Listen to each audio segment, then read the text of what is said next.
ചെറുതേനീച്ച. ഈച്ചകൾ ഇണചേരുന്നതാണ് ഈ കാണുന്നത്. ഓരോ ഈച്ചയും ഇണചേർന്ന് കഴിയുമ്പോൾ മരിച്ച് താഴെ വീഴുന്നു.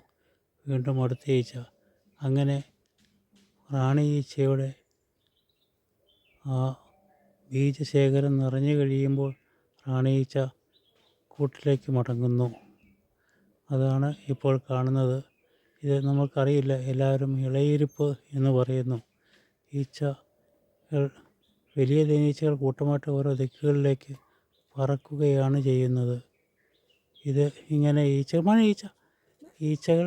ഈച്ചകൾ ഇങ്ങനെ കൂട്ടമായിട്ട് താഴെ നോക്കുക. ഈച്ചകൾ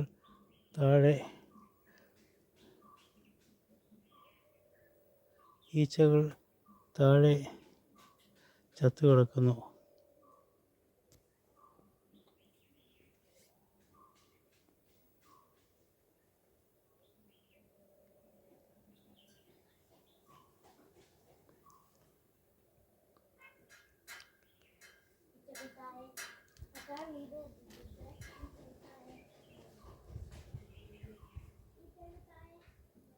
ഈച്ചകൾ താഴെ ചത്തു കിടക്കുന്നതാണ് കാണുന്നത്.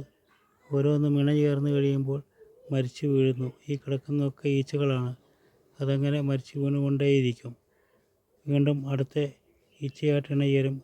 ഓരോ പുരുഷ ഈച്ചകൾ, ആണീച്ചകൾ ഇണചേരുന്നത് വരെ അവർക്ക് ആയുസുള്ളൂ. അങ്ങനെ അടുത്തവർ ആ സ്ഥാനം ഏറ്റെടുക്കുന്നു. ബീജശേഖരം നിറഞ്ഞു കഴിയുമ്പോൾ റാണി ഈച്ച കൂട്ടിലേക്ക് മടങ്ങുന്നു. അതാണ് ഈച്ചയുടെ ശാസ്ത്രം. ഈച്ചയുടെ ശാസ്ത്രം പറയാൻ കുറേയുണ്ട്.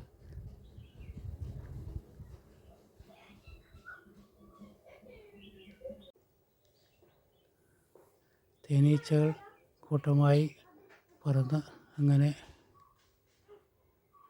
കഴിയാറായി. തേനീച്ച കൂട്ടിൽ കയറി ഒഴിഞ്ഞ കൂടുകൾക്കെല്ലാം മുട്ടയിട്ട് അവരുടെ ആ റാണിയീച്ച ശേഖരിച്ച ബീജശേഖരം കഴിയുമ്പോൾ ആ റാണിയീച്ചയും മരിച്ചു വീഴുന്നു.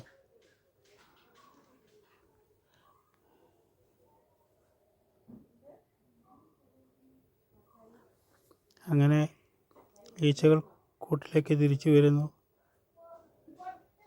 റാണിയീച്ച കൂട്ടിൽ കയറി കഴിഞ്ഞ് ഒഴിഞ്ഞ അറകളിൽ മുട്ടയിട്ട് ആ ബീജം ശേഖരം തീരുമ്പോൾ ആ റാണിയീച്ചയും മരിച്ചു പോകുന്നു. അതാണ് ചെറുതേനീച്ചയുടെ ഒരു ശാസ്ത്രം. ബാക്കിയുള്ള ഈച്ചകളെ എല്ലാം കൂട്ടിലേക്ക് മടങ്ങിത്തുടങ്ങി.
തേനീച്ചകളെല്ലാം ഏകദേശം കൂട്ടിൽ കയറിക്കഴിഞ്ഞു.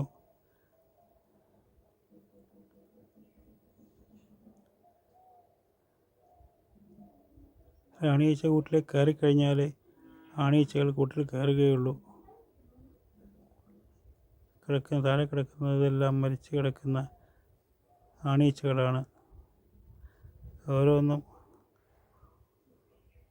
റാണിയീച്ചയുമായിട്ട് ഇണചേർത്ത് കഴിയുമ്പോൾ താഴേക്ക് മരിച്ചു വീഴുന്നു.